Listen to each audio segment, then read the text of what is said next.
Well, India has been doing great for a while, so I'm still optimistic and bullish about India. And all countries have to get through some times and some issues. So I would just put that something they'll get through, hopefully sooner rather than later.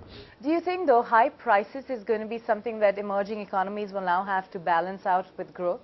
You know, I would never lump them all together because I think they're all different and they're all in different stages of development and they all have different commodity price issues. And so I don't think necessarily, but I do think that the emerging markets probably have a little more inflation than they have had more inflation than the developed markets. In particular, India, though, when you say you're sort of interested in the market and the way it's shaping up for JP Morgan is big, would you then be concerned on the macro side? Because India has a huge deficit issue and inflation is truly out of control in the recent times. Yeah, so from JP Morgan's standpoint, we're in India permanently. So we're investing for a long time. And so if you look at India's growth and its capabilities and its companies, they're all going to grow dramatically over time, and we're going to be there all the time.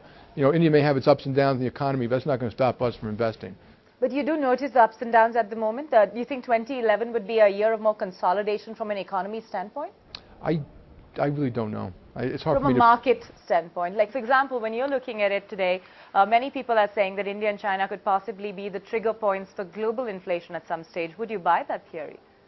It's possible, but that's guessing about the future. I really don't know what the future portends for anybody. And but I think, remember, India and China have also been pillars of stability in a very rocky economy for everybody else. So.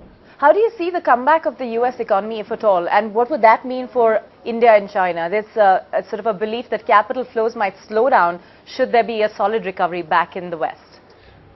So the United States, I think, is doing much better, and I think it's rather broad-based, so corporations, mid-sized companies and small businesses, the consumers doing better.